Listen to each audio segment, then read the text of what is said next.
Pockets ठाकरेंनी राखलेत, मात्र पालिकेची सत्ता ठाकरेंच्या हातून गेल्याचं पाहायला मिळतंय। गिरणगावचा गड ठाकरे बंधूंनी राखला। 6 पैकी 6 जागांवर ठाकरे बंधूंनी विजय मिळवलाय। दुसरीकडे मीरा भाईंदर प्रभाग 11 मधून भाजपचे 3ही उमेदवार विजयी ठरले, तर शिवसेनेचा 1 उमेदवार विजयी झालाय। मीरा भाईंदर मध्ये देखील भाजपनं एखादी सत्ता मिळवल्याचं पाहायला मिळतंय। दुसरीकडे प्रभाग 11 मधून भाजपचे 3 उमेदवार विजयी झालेत, तर शिवसेनेचा 1 उमेदवार विजयी झाल्याचं पाहायला मिळालंय। मोठी बातमी पुढची। मुंबईत प्रभाग क्रमांक 142 मध्ये अपेक्षा खांडेकर विजयी झाल्यात। अपेक्षा खांडेकर यांनी 1076 मतांनी विजय मिळवलाय। शिवसेनेच्या अपेक्षा खांडेकरांचा विजय झालाय। अपेक्षा खांडेकर प्रभाग क्रमांक 142 मधून विजयी झाल्यात। थेट 1076 मतांनी त्या विजयी झाल्यात। विविध अपडेट्स आपण पाहतोय। निकालाचे आकडे अजूनही बदलतात। आपण पाहतोय शिवसेनेच्या अपेक्षा खांडेकर विजयी झाल्या। 1076 मतांनी त्यांचा विजय झालाय। मोठी बातमी या क्षणाची आपण एनडीटीव्ही मराठीवर पाहतोय। दुसरीकडे गिरणगावचा गड राखण्यात ठाकरेंना यश आलंय। 7 पैकी 6 जागांवर ठाकरे बंधूंचा विजय झालाय। पुण्यातनं मोठी अपडेट। रवींद्र धंगेकरांचे चिरंजीव पिछाडीवर आहेत। गणेश बिडकर 1241 मतांनी आघाडीवर आहेत। पुण्यातील प्रभाग 24 मध्ये प्रणव धंगेकर सध्या पिछाडीवर असल्याचं पाहायला मिळतंय। रवींद्र धंगेकरांचे चिरंजीव पिछाडीवर आहेत, तर गणेश बिडकर हे साधारणतः 1200 मतांनी आघाडीवर आहेत। त्यामुळे दिग्गजांना आणि दिग्गजांच्या मुलांना देखील फटका बसल्याचं या निवडणुकांमध्ये पाहायला मिळालंय। मुंबई महानगरपालिकेत असेल किंवा पुण्यातही असेल, अशीच ही एक मोठी घडामोड। रवींद्र धंगेकर यांचे चिरंजीव सध्या पिछाडीवर आहेत। पुण्यातील प्रभाग 24 मधनं रवींद्र धंगेकर यांचे चिरंजीव प्रणव धंगेकर पिछाडीवर आहेत। गणेश बिडकर हे सध्या 1241 मतांनी आघाडीवर आहेत। त्यामुळे निर्णायक आघाडी बिडकर यांची ही ठरू शकते। यशवंत किल्लेदार देखील पिछाडीवर असल्याची मोठी अपडेट या क्षणाची समोर येते। आपण पाहतोय मुंबईतनं मोठी बातमी। मनसेचे यशवंत किल्लेदार सध्या पिछाडीवर आहेत। क्षणाक्षणाचे अपडेट आपण एनडीटीव्हीवर पाहतोय। मनसेचे यशवंत किल्लेदार पिछाडीवर असल्याचं पाहायला मिळालंय। त्यामुळे मनसे देखील सध्या मुंबई महानगरपालिकेत 10 जागांवर आहे, मात्र मनसेचे यशवंत किल्लेदार सध्या पिछाडीवर आहेत। आतापर्यंत मनसेला 10 जागा मिळताना पाहायला मिळतात।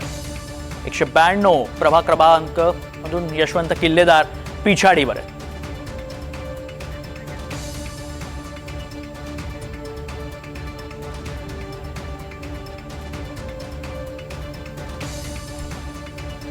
आणि मुंबईचे हे निकाल लागलेले आहेत, त्यानंतर एनडीटीव्ही मराठीशी खास संवाद साधला राहुल नार्वेकरांसोबत। एनडीटीव्ही मराठीने पाहूयात काय म्हणाले ते।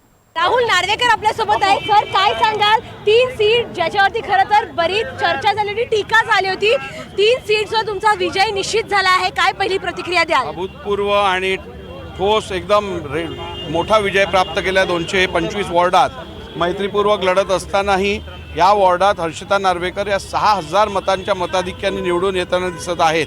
त्यामुळे मी कुलाबावासियांचे आणि मुंबईकरांचे मनापासून आभार मानतो। घराणेशाहीचा आरोप केला होता की 3 सीट एकाच घरात गेल्या आहेत करून, त्याचं उत्तर जनतेने दिलेलं आहे, मला बोलायची गरज नाही। तुमच्या गाड्या पकडल्या गेल्याचं सांगितलं आलं। राहुल नार्वेकर आरोनच्या ऑफिसमध्ये जाऊन बसले होते।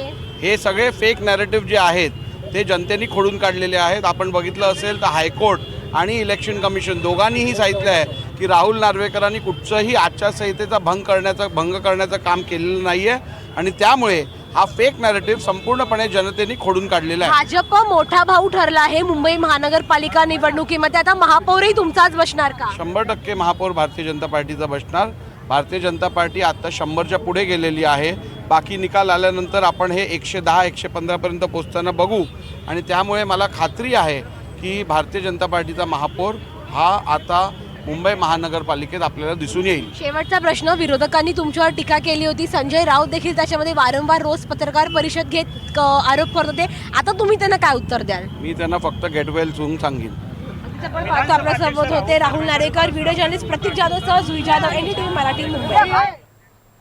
तर ठाकरेंना टोला लगावलेला आहे राहुल नार्वेकरांनी आणि हा संपूर्ण विजय कार्यकर्त्यांना समर्पित करत महापौर भाजपचाच होईल हे देखील राहुल नार्वेकर सांगायला विसरलेले नाहीत. त्यामुळे आगामी काळात काय घडामोडी घडतात हे पाहणं महत्त्वाचं ठरेल. दुसरीकडे एक आणखी महत्त्वाची घडामोड पाहायला मिळते मुंबई महानगरपालिकेत संदर्भातली मोठी अपडेट या क्षणाची. प्रभाग 191 मधून प्रिया सरवणकरांचा विजय झालाय. ठाकरे गटाच्या विशाखा राऊतांचा विजय झाल्याचं पाहायला मिळतंय. सदा सरवणकरांना दुसरा मोठा धक्का बसलाय, कारण 191 प्रभागातनं प्रिया सरवणकर यांचा पराभव झालाय. दुसरीकडे ठाकरे गटाच्या विशाखा राऊत यांचा विजय झालाय. अधिक माहिती जाणून घ्या आमचे प्रतिनिधी देवेंद्र कोल्हटकर सध्या संपर्कात आहेत. देवेंद्र, दुहेरी धक्का म्हणावा लागेल सरवणकरांसाठी. अगदी बरोबर आहे तन्मय. सदा सरवणकर यांना ची दोन्ही मुलं जी आहेत ती पराभूत झालेली आहे. ठाकरेंच्या शिवसेनेच्या उमेदवारांकडून या दोन्ही मुलांचा पराभव झालेला आहे. 194 मध्ये समाधान सरवणकर यांचा पराभव झालेला आहे, तर 191 प्रभागामध्ये विशाखा राऊत यांनी प्रिया सरवणकर यांचा पराभव केलेला आहे. नुकताच निकाल जो आहे तो हाती लागलेला आहे. दादर किंवा आसपासच्या परिसरामध्ये समाधान सरवणकर आणि प्रिया सरवणकर यांचा ठाकरेंच्या शिवसेनेकडून पराभव झालेला आहे. नक्कीच देवेंद्र, धन्यवाद आपण दिलेल्या सगळ्या सविस्तर माहितीसाठी. वेळोवेळी तुमच्याकडनं अपडेट जाणून घेत राहू. दुहेरी धक्का म्हणावा लागेल. दुसरा धक्का सरवणकरांना बसलाय. मोठे चेहरे आणि त्यांचे मुलं या निवडणुकीत पराभवाचा सामना त्यांना करावा लागत असल्याचं पाहायला मिळत आहे. सरवणकरांना देखील दुसरा धक्का बसलाय. मुंबई महानगरपालिकेसंदर्भातली मोठी अपडेट आपण पाहतोय. प्रिया सरवणकर यांचा पराभव झालाय. आणि थेट जाऊयात नाशिकमध्ये, कारण नाशिकमध्ये जल्लोषाला सुरुवात झालेली आहे. भाजपनं एखादी सत्ता मिळवलेली आहे, भाजपला बहुमत मिळालेलं आहे आणि गिरीश महाजन सध्या जल्लोष करताना पाहायला मिळत आहेत. विजयोत्सव भाजपचा सुरू झाल्याचं तिथं पाहायला मिळतंय. गुलाल उधळला जातोय. गिरीश महाजन यांना कार्यकर्त्यांनी अक्षरशः खांद्यावर उचलून घेतलंय. त्यांच्या हाती भाजपचा झेंडा.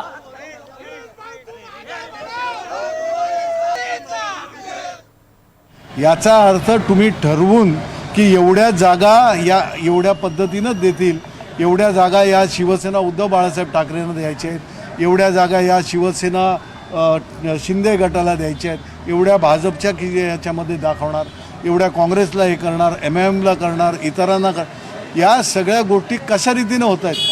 म्हणजे अल्गोरिदम तुम्ही असं सेट केलेलं आहे की तुम्हाला सगळंच माहीत आहे का? तुम्ही खरोखर ती मतमोजणी खऱ्या अर्थानं होत आहे हे अनाकलनीय आहे. म्हणजे हे खरोखर अनफेदमेबल, म्हणजे कळत नाही आहे की बाबा तुम्ही कशा रीतीनं दाखवता. आतासुद्धा मतमोजणी आणि आतासुद्धा डिक्लेरेशन चालू आहे, आतासुद्धा मतमोजणी होते आहे आणि तुम्ही तुमचं हे 227/227 दाखवत आहेत. आता कुठेतरी 225/227 दाखवत. म्हणजे या सगळ्या गोष्टीला काय अर्थ धरायचा? मतदार हा नागरिक हा बघणार एक भाग, राजकीय पक्ष बघणारा दुसरा भाग, परंतु ही जी संपूर्ण यंत्रणा याच्यावर जबाबदारी ज्यांच्यावर आहे ती लोक ह्या प्रकारचा घोळ का करत आहेत हे कळणं खरोखर. आणि जर तशा प्रकारचं होत असेल मग लोकशाहीमध्ये या निवडणुका वगैरे लोकशाहीचा कशाला बोलबाला करताय आणि निवडणुकाच कशाला घेताय तुम्ही? असंच हे करा. मुख्यमंत्री असं म्हणतात की रेकॉर्ड ब्रेक मॅन्डेट मिळालेला आहे आणि बाळासाहेबांचा आशीर्वाद हा महायुतीला आहे. तुम्हाला खरोखर रेकॉर्ड ब्रेक मॅन्डेट मिळालं असेल तर खरोखर त्या प्रकारचं करा, पण ते डिक्लेअर झाल्यानंतर, डिक्लेअर व्हायच्या अगोदर तुम्हाला मॅन्डेट मिळाले तुम्ही कसं कळता? आणि तशा प्रकारचे आकडे तुम्ही चॅनलवर देता कसे? कोणी तुम्हाला ते आकडे असे येतील म्हणून सांगितलं आहे? तुम्ही ब्रह्मज्ञान तुम्हाला मिळालेलं आहे किंवा तुम्ही पहिलंच ठरवून अशा रीतीने होणार आहे हे सेट केलेलं आहे? हे कळायला मार्ग नाही आहे. सगळ्यांचे आशीर्वाद, सगळ्यांच्या शेवटी जनाधार असतोच, पण ते सगळं झाल्यानंतर करणं एक गोष्ट आणि ते करायच्या अगोदरच तुम्ही 2-2, 3-3 तास अगोदर हे असं झालेलं आहे हे करणं म्हणजे कळतंय लोकांनाही, पण लोक बोलू शकत नाही.